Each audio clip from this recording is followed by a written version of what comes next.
Welcome everyone to session number 13, the fundamentals to gain inner peace. So before we start, let's check in and let's get grounded and become mindful. If you can let me know in the chat if this is your first time here or you're with us on this journey, I would appreciate it. Very good. Thank you for your feedback. Okay, so let's become aware of where we are. Take a deep breath and become aware of where we are physically, the room, become aware of the room around you. And then you go inside of yourself, in your body. How do you feel emotionally? And if you're on this journey, you're probably becoming more aware. If there's any stress, where do you feel it? And take some time and congratulate yourself for being here, giving yourself some time. And before we start, I would like to just take a moment for those who are with us on this journey to tap in, to become aware of how the past few days or the past week, if there are any new ideas, feelings, thoughts that are coming up since we've started this journey. And I want to thank those who sent their feedback, sent an email, and you can always send feedback to coachmenachem@gmail.com. So very interesting feedback for those who are becoming aware, new things that are coming up, and trying to see how to eat it, how to feel it, how to just stay there and not to escape. So just a second, let's start.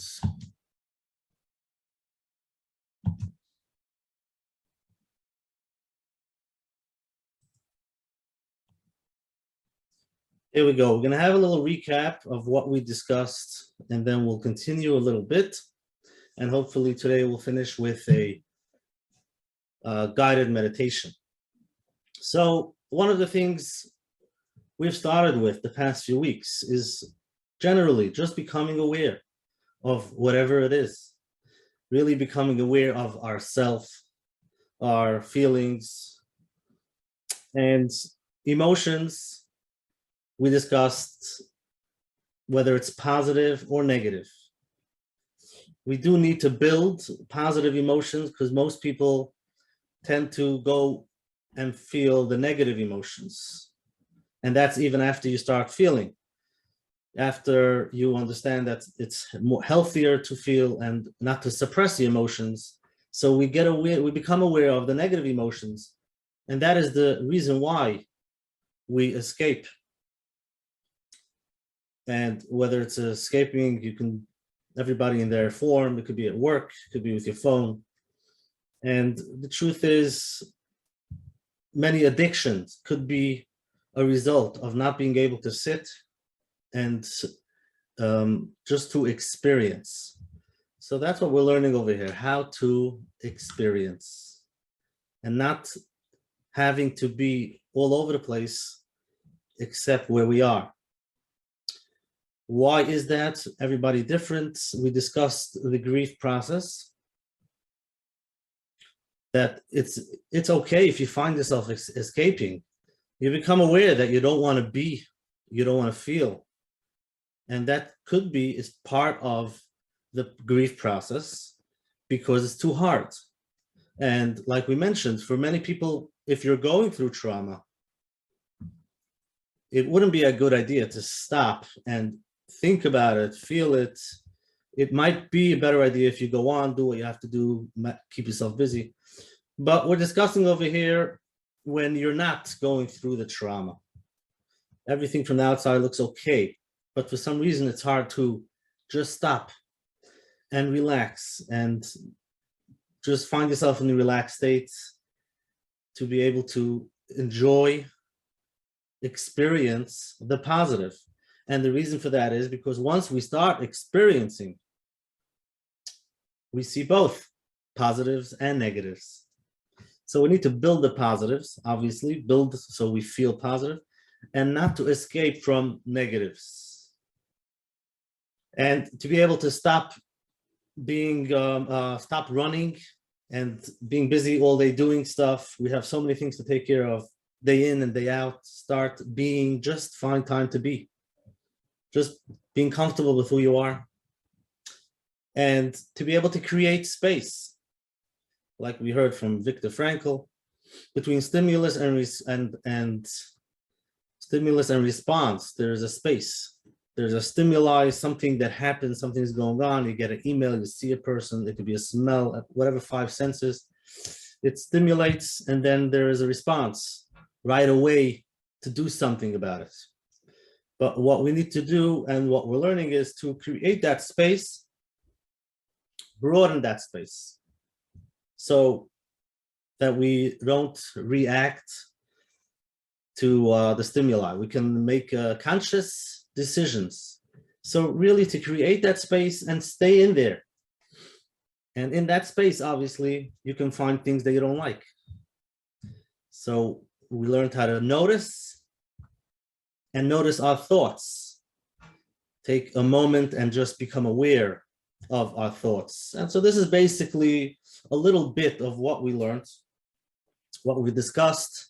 And for those who want to, or for those who are here the first time, could watch the replay. And you can find the replay on menachembernfeld.com. On top of that, there's a button there that you can go to the Wednesday night recordings.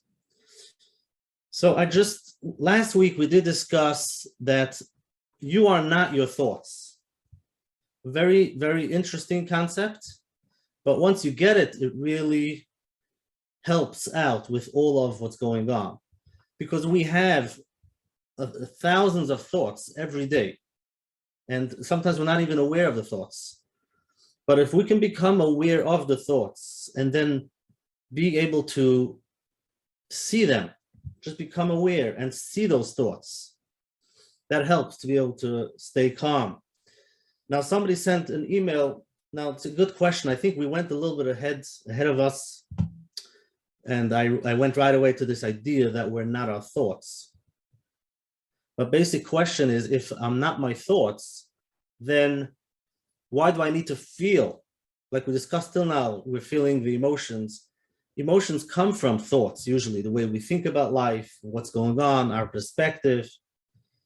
So then why do I want to feel it if it's not me anyways? And it's a great question. But well, I just want to mention, and we'll discuss it in upcoming Wednesday nights, but we don't want to change what we feel. Whatever you feel it just is. If you feel negative, be there, experience it, feel it. Whatever it is, if it's positive, negative, you want to become aware of the feelings and not change them.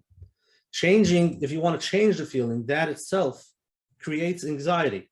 I don't like the way I feel now. What can I do to change it? That's like, something has to change. What could I do? But what we're discussing over here is stop doing. Just sit, take a deep breath, and become aware of those thoughts. Obviously, the feelings come from thoughts, and just become aware of them and let them in so that you can let them out. Let the flow go, like we discussed, the wave of the ocean. It comes and it goes. And don't interrupt. Don't suppress and don't interrupt. Let it come and let it go. So we don't want to change it. But if we could become aware, if you can sit back, like in an audience, like watching a show, you're watching yourself, seeing those thoughts in your heads and smiling to it, not doing anything about it, just becoming aware. You can write them down. You can just, like we mentioned, like you're sitting next to a stream with leaves, take the thought, put it on a leaf and observe, watch it go down the stream. You don't have to do anything about it. So it's a deep concept. It does take practice, but the two things we need to remember is that we don't want to change the way we feel. We do want to become aware, let it in and let it out. The idea of observing our thoughts and understanding that you're not your thoughts is like we discussed last week. There's two ways how to look at it. Let's say, for example, we had last week, I am a failure. So people could be walking around feeling that thought. It's like walking around like a failure. I feel like a failure. Or you could sit down and become aware that there's a thought in your head that you're a failure. So you're detaching yourself from the thoughts. You look around, it could be nice weather, or maybe it's raining, and you're sitting in your office, needing to do some work, and there is a thought that you're a failure, but it's on the table. It's not part of you, and it's not that you're walking around with it. You can detach from that thought, which helps to be able to observe our thoughts and not get caught up and react. For the person that sent an email that they started observing the thoughts, the negative emotions, and this person lost a parent many years ago, and she started crying.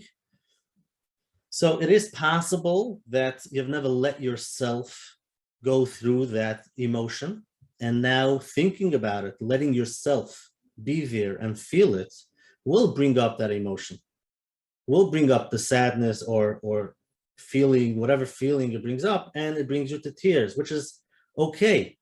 And it might even be healthy, so you can heal and let yourself, let it flow, let it go through. If this is how you feel, let it in so that you can let it out. It could be, it was suppressed till now. And that many times does happen for beginners when you start learning these things, to observe, to sit and feel negative things come up. You start feeling, and if you come to tears, that means it's working, and that's okay. And again, if it's too long, you might need help. You might be scared. That's what many people are scared of. I don't want to go there because I'm not sure I'll be able to close it if I open it up. But it's okay. Let yourself for a few minutes, and then you get back to yourself. Basically, what this all boils down to is really being comfortable, being okay with who you are. And that's with unconditional and really radical acceptance, which is hard.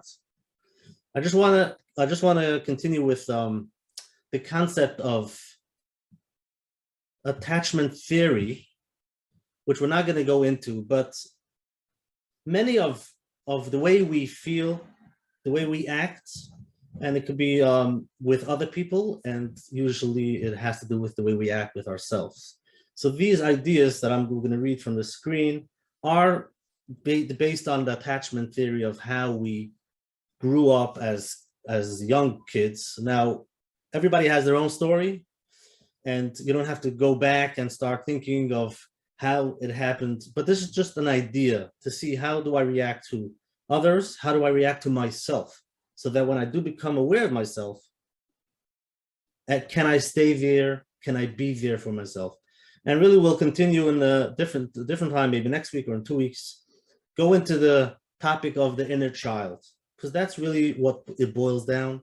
There is an inner child inside of us, which can sometimes complain, throw tantrum, but where we grew up, and suppressing means we don't let that happen, because we're adults and we just continue doing what we need to do. But what we really need to realize, that controls, that is the feeling, and we have to learn how to become in touch with our inner child. And many people need to heal that inner child, which we'll discuss. But for now, while attachment styles displayed in adulthood are not necessarily the same as those seen in infancy, early attachments can have a serious impact on later relationships. So it does have some impact. Those who are securely attached in childhood tend to have good self-esteem, strong romantic relationships, and the ability to self-disclose to others. These are very deep ideas, and they bring up the same thing to be able to sit with yourself, whether it's the self-esteem, having healthy relationships, to be able to talk about things that are uncomfortable. Then we have children who are securely attached as infants at a very young age tend to develop strong self-esteem and better self-reliance as they grow older. It's easier for them when they're adults, when they're older, to be able to see what's going on, what they feel, and make those decisions, take care of themselves from a healthy place. These children also tend to be more independent, perform better in school, have successful social relationships, and experience less depression and anxiety. So again, it does have an effect even when we're older.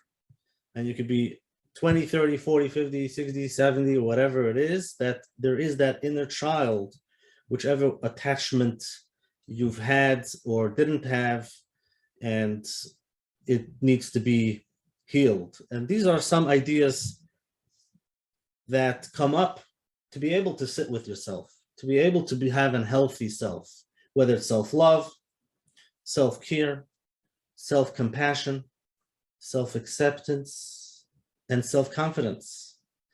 Now, it's hard for those who lack, even talking about love, many people can't hear that, self-love. They can't see it, and they can't hear it. It's just very hard. Accepting compliments, they run away from it. Self-care, to be able to just do what you need to do for yourself in a healthy way, take some time off for yourself. And let's say, here's an example, self-confidence. People think that when things will change in my life, that's when I'll feel more confidence, but that's not true.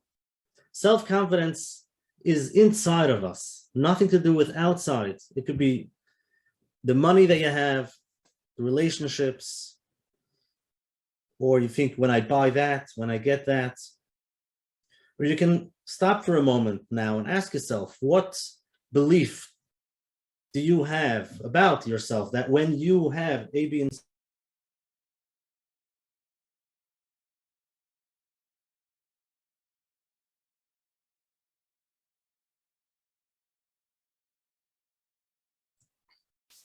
Sorry. Okay, so sorry for that. What do I do again? Well, here we go.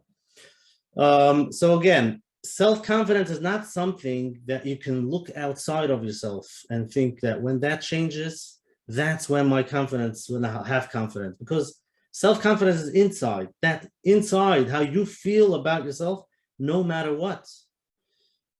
Again, if it's, you think if you make more money, you'll feel better, or a relationship. So ask yourself, what's something that you think that when that will change in my life, I will feel much better about myself. I'll feel much confident, much more confident. When I'll have a job, when things will work out, when I'll make money, when other people look at me and give me respect. But that's all from the outside. Healthy self-confidence, real self-confidence is the inside. It's ourselves, how we feel about ourselves. So it does boil down to what's going on in our own heads, how we think about ourselves. And there's positives and negatives. Usually we're in touch more with the negatives. And we're always easier to give other people compliments, look at other people maybe and give them what they need. But for ourselves, we have that inner voice, and many times it's negative. Self-love. These are a few ideas. Number one is to stop comparing yourself to others. Nothing to do with somebody else. It's only you. But what are other people going to say? So there you go. Worried about other people. Don't worry about other opinions. Allow yourself to make mistakes. We're all human. We don't need to be perfect. Don't be afraid to let go of toxic people if you need to in a healthy way. To be able to process your fears, which we discuss, put it on the table. And it's okay to see things, fears that we have. Trust yourself to make good decisions for yourself. That's concept of self-love, which is in 1 minute, which we can talk about much more. But this is just an idea to come up that what we need for ourselves when we do spend time with ourselves. Self-compassion, giving yourself the tenderness and care you need when you're going through a tough time. Be aware that you're going through a tough time. It's okay to take a few minutes, take time for yourself, and just with care, understand that you're going through a tough time, whatever it is, and be there for yourself. Try to understand and show patience regarding your own perceived personality flaws, even if you do find, which we all have. I know there are people out there that think that they don't have any flaws, but if we're human, we all have some more, some less, but that's part of being human.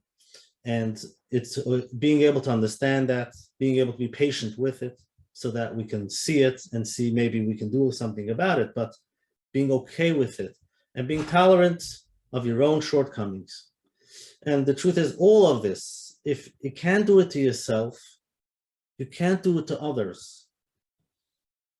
And we try to pretend that we can do it to other people, but it really boils down to that inner core, that if you don't have your own self-love, you can't love somebody else truly or give them the compassion that they need. You need to start with yourself. So that's why to find some time and being able to experience like we discussed. So I would like to end off tonight with a meditation. It's going to be a self-love meditation. So it might be hard for many of you. And if you feel resistance while you say these things, we're going to say it together. Just be aware. Just become aware of the resistance inside of yourself. Just by going to a mirror, you can feel, you go to a mirror, you say, I love you. And you feel it's not real. I can't do it. Be aware of that and say it again. So let's do this together.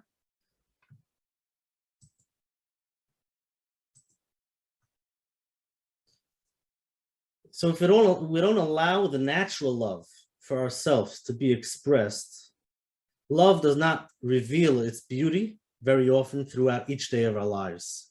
We do have to consciously work on it. So let's get into a nice relaxing position. Take a deep breath, removing any distractions for the duration of this session. So let's start. You're taking now the very first action in self-love, just right now. Your ability to breathe at will, in all different kinds of ways. Whichever way you're breathing is fine. Our breath has been there literally our entire lives, changing as needed to the demand of exciting circumstances and flowing effortlessly when we are resting. Taking multiple full and deep breaths every day is proven to change our bodies and minds for the better. So we're going to take 5 full and deep breaths, holding it for a moment at the top and naturally exhaling. Number 1, inhale a nice big breath, expanding your belly and lungs as much as you can. Hold it and exhale gently with relief. Number 2, inhaling fresh oxygen that will be supplied to your bloodstream all the way in, holding it to soak it in, and exhale without any efforts. Number 3, inhale, feeling rejuvenated, invigorated by this breathing. Hold it and exhale easily. Number 4, inhale, noticing how breathing fully comes naturally for you. Hold it and exhale any tension or worry. Number 5, inhaling fully is an act of self-love. Pausing to feel the love and exhale into complete relaxation. Let your breath flow at a pace without any effort from you. Good. By doing this, you're proving you're capable of self-love. Deep breathing increases the supply of oxygen to your brain and stimulates the parasympathetic nervous system, sometimes referred to as the rest and digest system.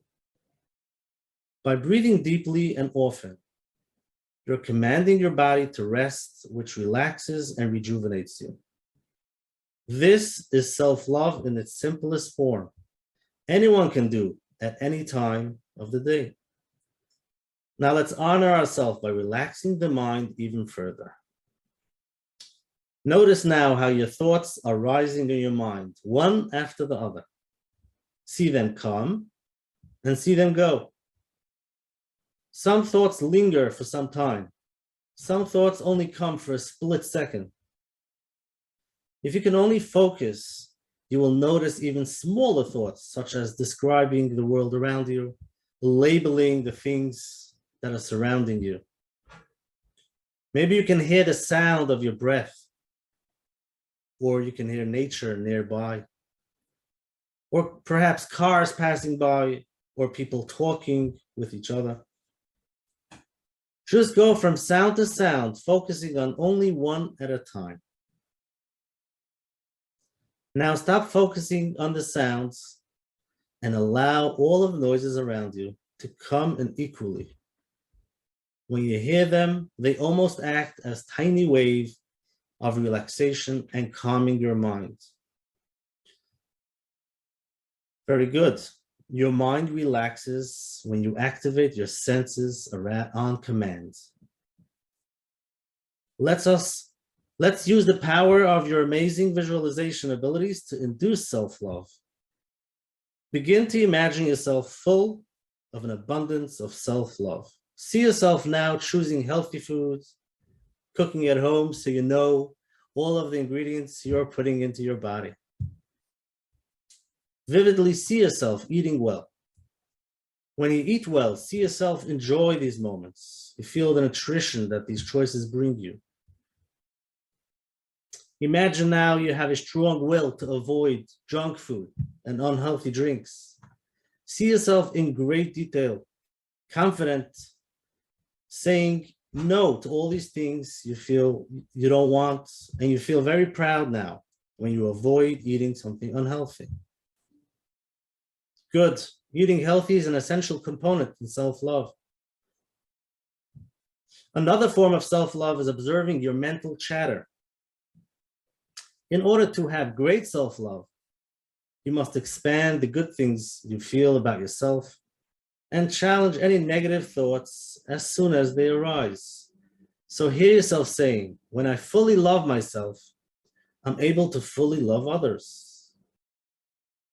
Deciding to love myself is a wonderful agreement. Each day, I allow my love for myself to grow more and more. I am worthy of love and honor. I honor the joy that comes with it.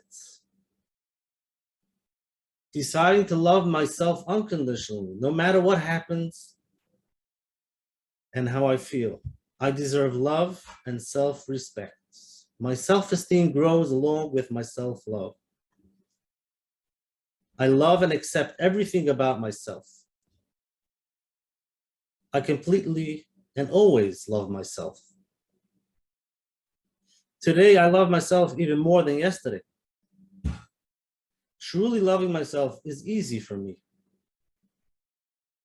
The more I love myself, the better my entire health. I love every moment of my existence.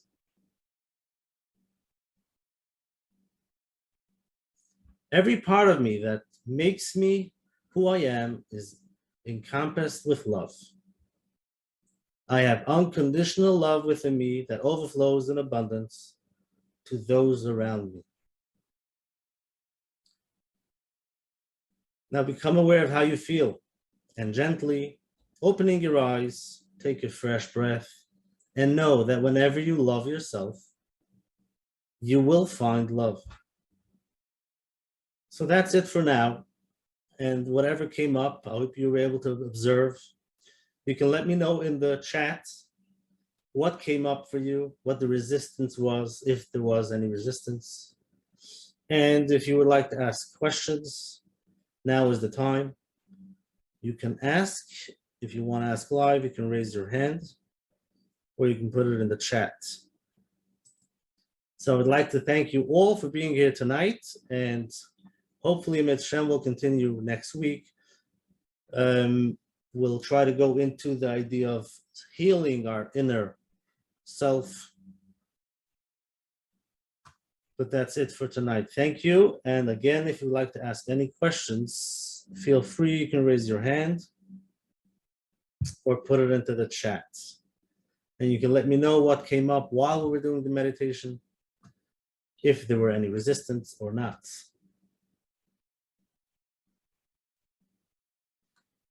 Beautiful. I found myself smiling naturally and without second guessing it. So that's amazing. For some people who can accept what we said, just take it in and not have too much resistance. For some people, it's hard. They do have resistance, and especially if there were very strong affirmations in there, very strong ideas that when you say it, you think to yourself, really? Not really. But that's a very good awareness.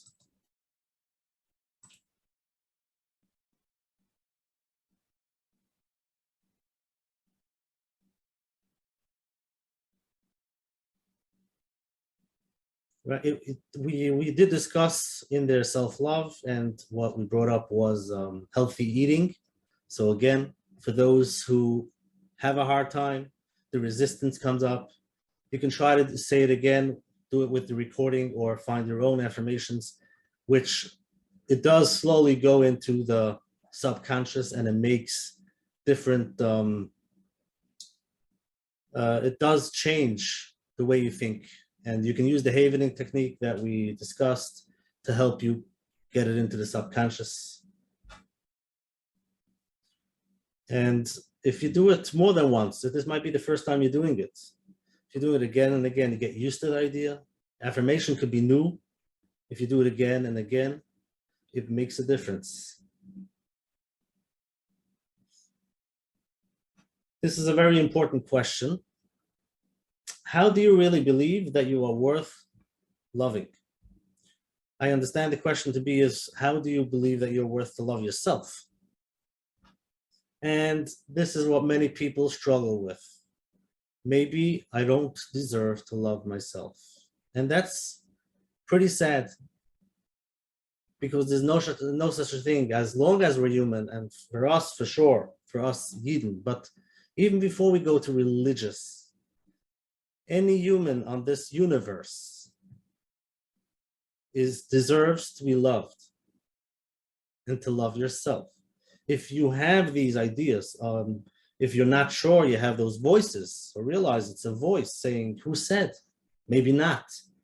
Where does that voice come from? Where do you get the idea that I don't know if I'm worth being loved? Think for a minute. Maybe you can think back, see different interactions you had with friends, adults, because kids, nobody is born feeling I shouldn't be loved. Every kid and all of us were born to be loved and to love ourselves. Now, what happens on the way, but everybody's different. We all have our own journey. And this is what we're discussing. You become aware of where you're coming from, your beliefs, your ideas about yourself, where they're coming from. And it might need some healing, because wherever it comes from, we all deserve, we all should be loving ourselves to love others. And no matter what circumstance, what situation, we need to love ourselves. And for that, we need some inner healing, which we'll discuss in Yitzhak Hashem. So thank you for that question, because that is very powerful. And it's very important to be aware of that thought, that who said, maybe I don't deserve. That's it for tonight. Thank you very much for being here. Thank yourself for giving yourself time, for a little bit of self-care, to sit with yourself And now, if you feel comfortable, you can close when we finish and just stay there. Become aware of how you feel, what your thoughts are. Stay there a little bit, do some deep breathing, and then go on and do it a little bit every day. Thank you very much, and I'll see you next Wednesday. Have a great night and a great week.